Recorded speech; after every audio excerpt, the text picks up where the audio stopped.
You can never look over the messages that God's sending you. He's constantly sending you messages about what you are around. Pay attention to your surroundings. Uh, know who you with, because you never know the time, the place, or the date of when you will expire, of when your dash will kick in. You feel me? You don't know. So you always have to be prepared for that time, that place. And sometimes God uses you for other people because you will see their time come in front of you. You'll be a part of it. And you have to learn and grow from that. You know, thank you for coming into the Dr. Crip Show. I'm your host. Uh, Tuning into the Dr. Crip Show. I'm your host, Dr. Crip. I'm talking to 420, 22, 23. Um, they had a question about uh, gangs. Do they ever feel sorry? This and that. Um, you know, about killing people or being a part of something, you know, and it makes you think about when all of the deaths that I've been a part of. Like, I stopped going to funerals a long time ago. I don't go to no more funerals. Only time I go to a funeral is if I'm going to record the funeral, because people nowadays, well, they've been doing it for a long time, but most people now use funerals as, oh, I'm going to go trip on cuz or blood when I see him at the funeral. You mean you really coming to my mama funeral to trip on a nigga? And then you as a man, you still talk to them people? Man, if my mama had a funeral and the homies is there and a nigga come to my mama funeral and to get at another that you can go catch out in traffic, I think that's the most cowardly thing that you could possibly do. But people do it all the time and try to get away with it. You feel me? If you tripped at somebody at my mama, my daddy, my brother funeral because you in something and all this and that, and you see this person and you trying to fight in the funeral, outside the funeral with all that, you might as well cancel friendship with me and hope that we don't ever see each other, because I'm gonna dig you out because I'm in my sickness. That's part of the sickness, because that's what people do. You feel me? But to be a part of a homie's death that you carry, like, what if I could have prevented it? What How can I could have helped? But you it's nothing you can do about that, because once your clock is ticked, once your time has been chosen, it's already set in stone. You out of here. Everything else after that is downhill. All them people who you believed in, they're about to start showing their true colors. And I was a part of something like that with my homie 4-5. I was part of his death because I feel bad, because I if I was a buster and a hater, he would still be alive. But because I was in my sickness, I'm a real homie and a solid homie. He died. I'm on my building in 92nd and Western. It's a regular Sunday. I never forget it. It's a regular hot Sunday. It may be summertime. During the time he died, I think it was summertime.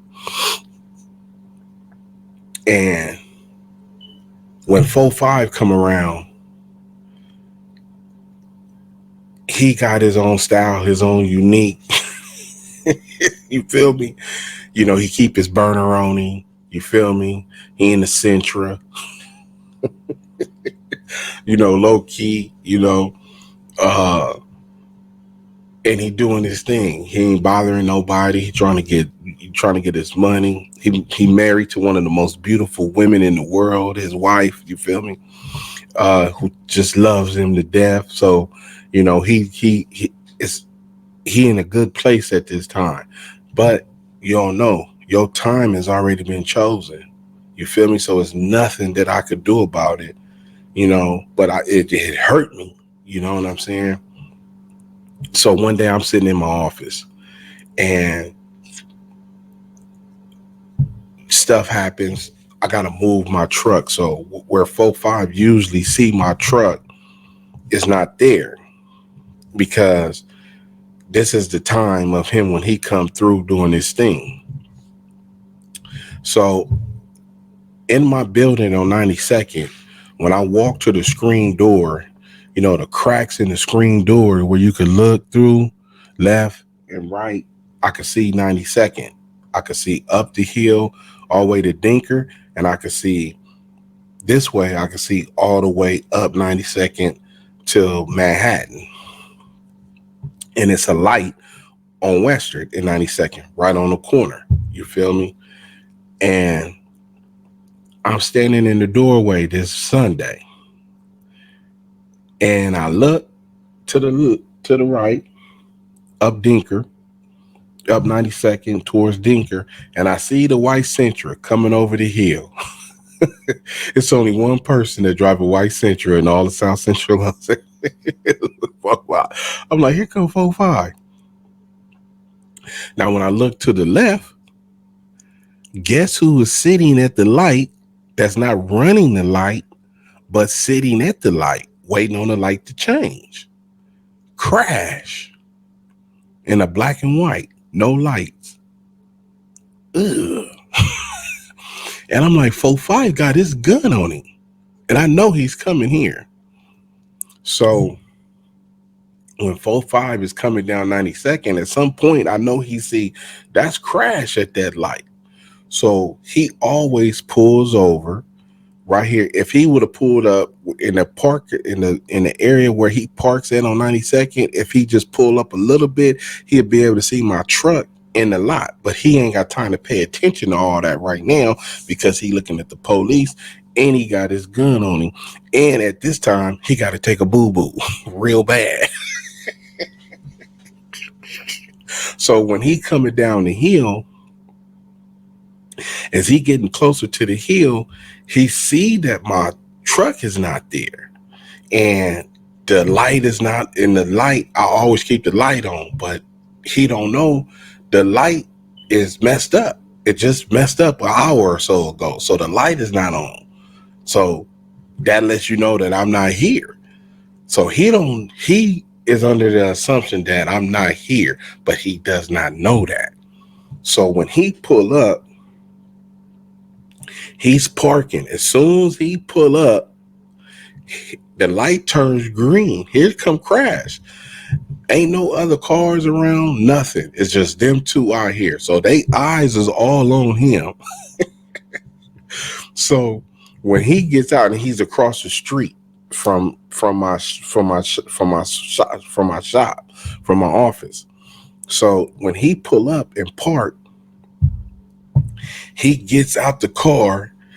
He's kind of like jogging across the street because he got a boo boo, he got a burner on him, and here come Crash. So I'm sitting there in the door watching him because you can't see through my screen. He don't know if I'm here or not. As he getting closer to my door, his eyes is big because he just knowing that he finna go to jail with this gun. He can't run. His stomach hurt. He got a boo-boo. It's all bad. And he don't know if I'm there. He can't scream my name. He can't do nothing. He just looking at the black door and he just praying that it open. And as soon as he get close, Crash is right here. I can see him. I can see they door crack because they finna jump out on him. I swing the door open. Boom. And he like, and he run right by me, right? And I come out sweeping with the broom. Crash, pull up, door open. What's up? I'm like, what's happening? I never closed the door or nothing behind me because I already know what he's going to do. I could tell because he got that he got that run. So I'm sweeping. They like, what's happening? I'm like, what's happening? Boo. They like, hey, what's up with old boy? Where he ran in there? I said, man, because he got a shit, man. He using the bathroom, man. That shit coming out. He already called me. Woo woo. So I'm like, look, you can look. You feel me? So 4-5, you could see him barely. You could see my office. You could see that where the bathroom is. It's a direct shot in the office, and you can see the door crack, and you can see him right there. You can see his arm and all this other stuff. So I'm like, man, he taking the shit. Y'all finna go in there and fuck with him on the shitter? I was like, what's happening? I was like, when y'all start doing gay shit and homosexual shit like that, man. He like, nah, man, he just fit the description, man. He ain't fit no description or nothing, man. The man got to take a shit, man. I never shut the door, though. I never panicked and like, boom, I'm just out there sweeping. I'm like, yeah, man, it's my office, man. Woo, I do all this old stuff in the community, this and that. So the police is looking like, should we go in? Because Crash usually don't ask no questions. They really want to go in illegally and all that. But one of the Crash officers said, man, what's your name? I said, man, I'm Big Huston Nuff from West Side Rolling 90s, homie. This is my office. This is where I get down at, right here. You can come up here anytime you want. What you want to go in there and search, go ahead. That's what y'all want to do, go in there. But 4-5 can hear me saying all that. But see, when you don't panic, it throws the police off their game because they like, this nigga ain't scared. You feel me? So they looking, boom. So finally, 4-5, I'm out there talking to him for about 10 minutes. So 4-5 is like, he take a quick, get this, whatever on his stomach out the way, then he come walking out like, what's up, man? Like, man, I have to use the bathroom, man. Damn. Like, what y'all want to jack me up, go in my car? What's up? They're like, no, we ain't tripping. Just be careful, homie. Boom, and they pulled off. So 4-5 like, man, I gotta go finish it. He said, man, I swear to God, I didn't think you was here, man. He said, nut, I owe you my life, man. I didn't know, man. My baby about to be born. My wife, man, she would have had a heart attack if I would have went to jail for this birth. I said, I know, 4-5, don't worry about it. You my guy, bro. He left me that day. He got on a flight 2 days after that, went to Arkansas, and that week he was dead. And I sat there when they called me and told me, and I started crying because I'm like, what if I would have never opened my door and he went to jail? He would still be alive right now today. So I had to use that and think about it. Like, and it changed a little bit in me that day. Like, you have to be prepared for everything. I think a little bit it focused me to do something that I probably shouldn't have been doing, that's positive even more. That's why you got shot by your homies. Because it changed me. It's making me softer. I should have been killed somebody. And it's 4-5 fault because he left me. You feel me? Because I'm hood. I'm hard. I was willing to take that chance because if they would have found that gun, of course they was gonna take us both down. They wouldn't have cared. But you feel me? He died after that, and I always blamed myself. Like, I had to have something to do with that, but that's just the time. You never know. But it was God's way of showing me you never know when I'm coming. Get your life right. You feel me? You ain't got time to be gang banging. You ain't got time to be doing this and that because life is too short. Man, you better, man, if your child is a gang member, you better go in there right now and get down with them, win or lose. You better go in there and get down with them. Say, homie, check this out. You ain't finna live your life like that. You, man, all this stuff that's going on around this world, homie, and you want your child to be talking about on gang stuff. Hey, blood, what's up? Hey, hey, blood ain't nothing. I want to get in with blood. Man, are you serious? Is that how you want your child to live? You got to recognize and look at what the gang gonna do to you. Look at what it done to me.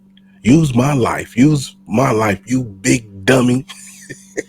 You gave your whole life to that dysfunctional, and they shot you. You ain't got nothing to show for it. This is what you do. You show your son, your daughter, you say, listen, man, this is where you headed. Get your life together. Cause this is what these dudes is gonna do to you. They gonna put you in the ground right here. Go get that. You feel me? GAMD, gang addiction mental disorder. It is real. It is ruining this generation. This is Dr. Crip, man. Go save a life today. Try that.